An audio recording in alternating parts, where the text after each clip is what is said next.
नमस्कार, मैं राकेश वर्मा आप सभी का स्वागत करता हूं आपके अपने परिवार एसएन गुरुकुल पर। बिहार में शिक्षा विभाग से जुड़े हुए कर्मियों, शिक्षक-शिक्षिकाओं की यदि बात करें, तो लगातार आला अधिकारियों के द्वारा कार्रवाइयाँ होते हुए आपने देखा होगा, सुना होगा, पढ़ा होगा और पिछले डेढ़ वर्षों से यह घटना आम सी हो गई है। पूर्व एसीएस के पाठक का आगमन शिक्षा विभाग में 3 जून 2023 को हुआ था और लगभग पूरे 1 साल उन्होंने शिक्षा विभाग में एसीएस के तौर पर पदभार संभाला। जब तक के पाठक रहें, बेहद ही तेजी के साथ शिक्षक-शिक्षिकाओं पर खास करके कार्रवाई का जो आदेश निर्देश था वो निर्गत होता था और बेहद ही फास्ट ट्रैक तरीके से कार्रवाई हो भी जाता था। यदि एसीएस पाठक को अभी किसी शिक्षक-शिक्षिका के बारे में कुछ भी गलती पता चला, एट ए टाइम तुरंत शिक्षक-शिक्षिका को पता भी नहीं होता था और उस तक स्पष्टीकरण का नोटिस चला जाता था और फिर कार्रवाई भी हो जाते थे। सर्वाधिक जो कार्रवाई हुए पिछले 1 वर्ष में के पाठक को रहते हुए, वह कार्रवाई हुआ शिक्षक-शिक्षिकाओं के द्वारा विद्यालय लेट लतीफ़ पहुँचने के कारण। क्योंकि के पाठक ने जो नियम कायदे लागू किए, समय सारणी जो तय कर दिया, आज तक हालांकि उसी समय सारणी के अनुरूप चल रहा है, सुबह 9 से शाम 5 बजे तक।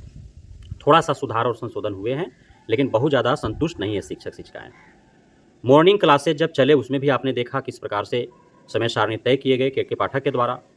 डे हो या मॉर्निंग, पूरे 1 वर्ष तक 2 मिनट, 3 मिनट, 5 मिनट ऐसे लेट लतीफ़ यदि शिक्षक-शिक्षिकाएँ करते थे, तो उन पर कार्रवाई हो जाती थी।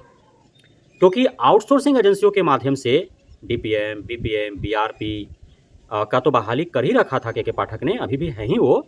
साथ ही शिक्षा विभाग से जुड़े हुए, शिक्षा जगत से जुड़े हुए जितने भी अन्य शिक्षणेतर कर्मी हैं, चाहे बीओ ऑफिस में हो, डीओ-डीपीओ ऑफिस में हो या अन्य हो पंचायत स्तर पर, उन सभी को जांच कर्मी बना करके और जांच में लगा दिया था। के पाठक का पूरा जो मकसद था कि प्रत्येक दिन प्रत्येक विद्यालय का जांच होने चाहिए। हर इसमें एक जो के पाठक का दौर रहा, उसमें जो निरीक्षी कर्मी थे, उनका लिए वो दौर काफ़ी अच्छा साबित हुआ। इसलिए कि वो दौर जो था वो ऐसा प्रतीत हो रहा था कि दुधारू गाय उनको मिल गया है, उनको सोना के अंडा देने वाला मुर्गी मिल गया है। अब चूँकि अब विद्यालय खुलने से पहले ही वहाँ पे जो भी निरीक्षी कर्मी था वो पहुँच जाता था और विद्यालय जैसे ही खुला, तैसे ही फ़ोटो खींच लिया कि अब तुम पैसा दो, नहीं तो तुरंत हम बीओ साहब को, डीओ-डीपीओ साहब को भेज देते हैं, फ़ोटो कार्रवाई हो जाएगा। ठीक है? इस प्रकार से इतने वसूले गए, पैसा इतने वसूले गए कि जो भी घूस-वूस दे करके जो भर्ती लिया था डीपीएम, बीपीएम, बीआरपी में या अन्य आउटसोर्सिंग एजेंसियों के माध्यम से या अन्य जो भी कर्मी बहाल हुए थे, क्योंकि हर जगह तो जो है घूसखोरी चल ही रहा है ना, बिना घूस के बहाली कहाँ हो रहा है। तो वो सारे घूस का पैसा वही 1 साल के अंदर जो है सभी का वसूल हो गया और कुछ अत्यधिक लाभ भी हुए, जिससे जहाँ-तहाँ उन्होंने प्रॉपर्टी भी खरीदा। अब उसके बाद तो काफ़ी दिनों तक सुगबुगाए ही नहीं शिक्षक-शिक्षिकाएँ। के पाठक का इतना खौफ था। कहीं-कहीं से थोड़ा-थोड़ा आवाज़ें उठना शुरू हो गया, तो शिक्षक संघ संगठन के द्वारा जो है वो आवाज़ें उठाया जाना प्रारंभ कर दिया गया शिक्षक नेतृत्वकर्ताओं के द्वारा। उसमें आपने देखा कि 2 शिक्षक संगठनों के नेतृत्वकर्ताओं को बर्खास्त भी कर दिया गया है। तो इस प्रकार से कार्रवाइयाँ होते रहीं। अब जो कार्रवाइयाँ हुई के पाठक के द्वारा या उससे पूर्व भी जो कार्रवाई हुई या उसके बाद भी जो कार्रवाई हुए, तो उसमें सर्वाधिक संख्या शिक्षक-शिक्षिकाओं का रहा जिन्होंने विद्यालय लेट पहुँचने का काम किया, लापरवाही बरती या फिर उनसे लेट लतीफ़ हुआ किसी कारणवश। ट्रैफिक जाम हो गया, रेलवे गुमटी क्रॉस करने ही वाले थे कि ट्रेन गुजर गया, रेलवे गुमटी बंद हो गया, गाड़ी पंचर हो गया, साइकिल पंचर हो गया, तमाम तरह के परेशानियाँ हुई तो उनको लेट लतीफ़ हुआ और उस कारण से जो है उन पर कार्रवाई हुई। अब ऐसे हज़ारों की तादाद में शिक्षक-शिक्षिकाएँ हैं जिन पर कार्रवाइयाँ जो हुई लेट होने के कारण भी, तो उन पर गलत कार्रवाइयाँ हुई। गलत इसलिए कार्रवाई हुई कि एक नियम है जो 2022 में ही बना था। 2 साल उस नियम का हो चुके हैं, लेकिन शिक्षा विभाग पर वो नियम लागू नहीं किया गया। जो शिक्षक-शिक्षिकाएँ हैं, शिक्षणेतर कर्मी हैं, उन पर वो नियम लागू नहीं किया गया। अब ये नहीं लागू करना अधिकारी पदाधिकारियों की लापरवाही थी। शिक्षक-शिक्षिकाओं को भी पूर्णतः इस बारे में नॉलेज नहीं था। इस हेतु वे लड़े और माँग करें, लेकिन कहीं न कहीं कोई तो ज्ञानी पुरुष है जिसके द्वारा खोज निकाल करके लाया गया इसे और अब जो है धरातल पर उतारने का प्रयास किया जा रहा है शिक्षा विभाग के द्वारा। लेकिन पिछले 2 वर्षों में जो नियम ऑलरेडी बने थे वो नियम लागू नहीं किया गया और शिक्षक शिक्षिकाओं को गलत तरीके से कार्रवाई की गई, उनका वेतन काटा गया, उसका परिणाम कौन भुगतेगा, उसके जवाबदेही और जिम्मेदारी कौन लेगा, यह सबसे बड़ा सवाल है। अब उस नियम को समझें। नियम यह है कि कोई भी सरकारी कर्मी, सिर्फ शिक्षा विभाग ही नहीं, किसी भी विभाग में वो कार्यरत यदि सरकारी कर्मी है तो वह महीना में 2 दिन 1 घंटा लेट से वो जा सकता है अपने कार्यालय या विद्यालय या जहां भी वो कार्य करता है। महीना में 2 दिन वो जा सकता है। अब बताइए कि रोजाना जो कार्रवाई होते थे, ऐसा तो नहीं था कि एक ही शिक्षक या शिक्षिका रोजाना वो लेट हो रहे थे, ऐसा नहीं था। महीना में कोई शिक्षक या शिक्षिका 2 दिन वो लेट कर दिया, कोई शिक्षक 2 दिन वो लेट कर दिया, इस प्रकार से होते थे। मतलब साफ है कि जो कार्रवाइयाँ लेट लतीफ़ होने के कारण हुआ, उसमें 90% ऐसे होंगे जो इस नियम के तहत आते होंगे, बावजूद उनको कार्रवाई झेलना पड़ा, उनको परेशान होना पड़ा, जैसे तैसे घूस वूस दे करके और मैनेज करना पड़ा उनको कि विभागीय कार्रवाई ना हो, ताकि उनका सर्विस बुक में दाग न लगे। उससे बचने के लिए उन्होंने घूस घास दे करके और कार्रवाई के जद से वो बाहर आए, या फिर बहुतों पर कार्रवाई भी हुआ, वेतन भी काटे गए, तो वो नियम के खिलाफ थे। अब हुआ यूं, अब ये जो पत्रांक है, जिस पत्रांक के माध्यम से ये नियम लागू किए गए हैं, यह है आपका बिहार सरकार के सामान्य प्रशासन विभाग के द्वारा 2 वर्ष पूर्व ही यह पत्रांक जो है जारी किया गया था। पत्रांक संख्या है 16/458, दिनांक है 12/9/2022। समझ गए, यानी कि 2 साल पूरे लगभग हो चुके हैं। 12/9 को ही, तो 12/9 तो आने ही वाला है 15 दिन में, यानी कि पूरा 2 साल पहले का ये है।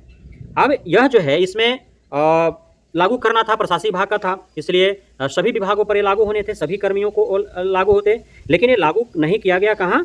विद्यालयों में शिक्षकों एवं प्रधानाध्यापकों पर ये लागू नहीं किया गया।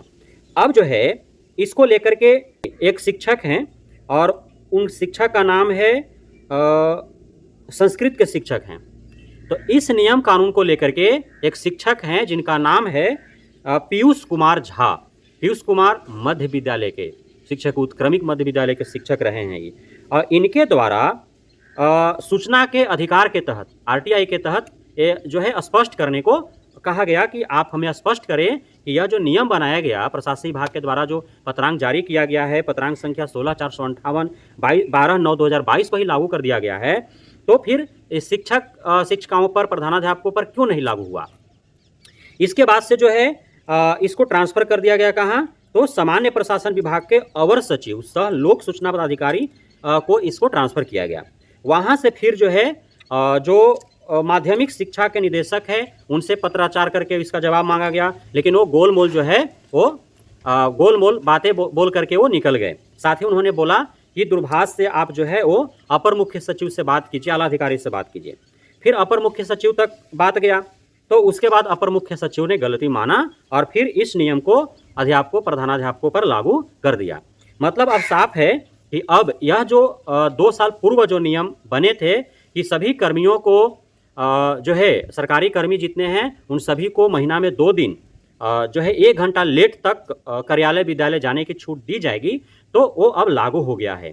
तो यह जो है काफ़ी एक धोखा में रह करके विभाग के आला अधिकारियों के द्वारा नियम को लागू न करके और फिर 2-4 मिनट 10 मिनट लेट होने के कारण जो शिक्षक शिक्षिकाओं पर कार्रवाई हुआ वह गलत तरीके से कार्रवाई किया गया है।